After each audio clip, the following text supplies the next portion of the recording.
ازيك يا صديقي؟ عامل ايه؟ يا رب دايما تكون بخير. قبل اي كلام ما تنساش تصلي على النبي عليه افضل الصلاه والسلام. الدعم الايجابي لاخواتنا الفلسطينيين، اللهم كن لهم عونا ونصيرا. طب يا صديقي، معانا النهارده حاجه مختلفه تماما. هعلمك ازاي تعمل نمبر فيك للواتساب او للتليجرام بدون VPN بكل سهوله. في كل اللي عليك انك تركز معايا في الشرح، وما تنساش تعمل لايك على الفيديو وتشترك في القناه وتفعل زر الجرس علشان يوصلك كل جديد. طب يا صديقي، اول حاجه كده لازم تدخل يكون معاك تطبيق اللي هو التليجرام. التطبيق دوت لازم تنضم لقناتي اللي هي القناه دي. طبعا القناة دي اللي انا بنزل فيها كل الشروحات وكل حاجة، اي طريقة جديدة بنزلها لكم وكل حاجة. وشكرا لكم على 4300 اخ واخت.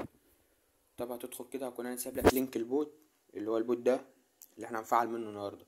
هكون سايب لك اللينك بتاعه. طب اول حاجة كده هتضغط ستارت، هيظهر معاك الواجهة اللي تحت دي. بعديها تضغط على اللغة العربية. طبعا اللي انت حابه، عايز تضغط الانجليزي عايز تضغط العربي، ده حاجة براحتك. طبعا هيبدأ معاك الواجهة دي كده اللي هي واتساب 1 واتساب 2 والمالك وقناة التفعيلات. طبعا انت لو ركزت هتلاقي ان انا مفعل 72 نمبر. انت متخيل؟ بس عشان الناس اللي بتقول لي الطريقه مش شغاله والكلام ده كله، يعني مفعل من البوت دوت 72 نمبر فيك. طبعا بفعلهم للواتساب وبفعلهم للتليجرام برضه. تضغط طبعا على واتساب 2، وبعديها تضغط على اللي هي مصر. هيظهر معاك الشكل اللي بالشكل ده كده. طب يا صديقي، لو الرقم ظهر لك كده وظهر لك 011 3، ده ما تنسخوش ولا تجربه، لانه هيقول لك الرقم ليس خلويا. ظهر معاك 8، ما تطلبوش برضه، هيقول لك الرقم ليس خلويا. او 9 او الارقام دي ما تطلبهاش خالص، لانه هيقول لك الرقم ليس خلويا. طبعا هتاخد كده النمبر نسخ. بعدين هترجع تدخل على اي نسخة واتساب فاضية، يا ريت تكون رسمية الافضل يعني. وبعدها تعمل الموافقة المتابعة. بعدها تحط الرقم كده. بعدين طبعا نستنى يعمل معانا. طبعا الفيديو مفيهوش باسورد ولا اي حاجة، كل اللي انا طالبه منك تقدر اخوك بلايك وكومنت واشتراك. طبعا بعدها تضغط، وبعدها تعمل. طبعا هنا لازم تستنى 10 دقايق لو عايز تطلب النمبر ده. طبعا تعمل مكالمة صوتية كده. طبعا هنعمل تعديل للرقم وهنطلب نمبر جديد. طبعا انت لازم تطلب الرقم رسالة نصية، ما تطلبش مكالمة. طبعا استنى كده اما يحمل معاك. بعدها تضغط نعم.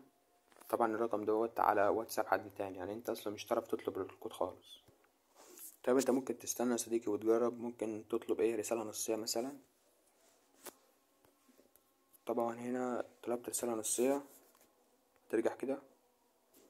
طبعا هو انا اصلا قبل ان الرقم مش هينفع يدفع تسجيل رقم، تسجيل دخول الرمبة. طبعا هتطلب نمبر تاني. طبعا انت مش هتجرب مرة او اتنين او تلاتة، الطريقة دي الاول كانت شغالة، بص من اول مرة بتفعل عادي. انما دلوقتي لازم تجرب مرة واتنين وتلاتة عشان الرقم يتفعل معاه. طبعا الرقم اللي هيظهر لك زي دوت هتضغط ارسال رسالة نصية. طب يا صديقي، بعد ما طلبنا الرقم كده، طبعا هنشوف هنا طبعا هو ما قالش ولا ساعة، حاول بعد ساعة ولا اي حاجة. هو قال ان رسالة نصية، وزي ما انت شايف كده في الفيديو. هنخرج كده وهندخل على البوت. طبعا قبل ما تدخل على البوت احنا ممكن ندخل مثلا على القناة دي. طبعا اخر الرقم 438. طبعا الاكواد كلها بتنزل هنا اصلا، لان كل البوتات واخدة من القناة دي.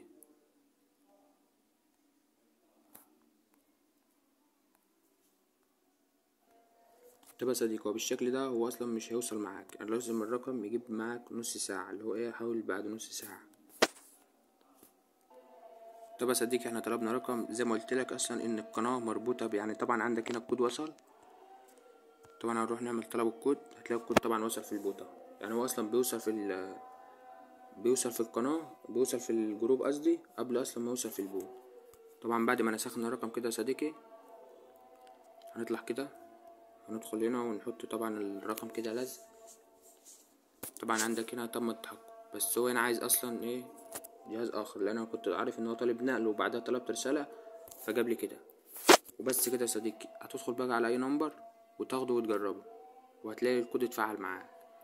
واتمنى الفيديو يكون عجبك، وما تنساش تعمل لايك على الفيديو وتشترك في القناة وتفعل زر الجرس علشان كل ما انزل اي حاجة او اي تطبيق جديد يوصلك عشان نوصل 4. اشوفك الفيديو الجاي يا قمر. سلام.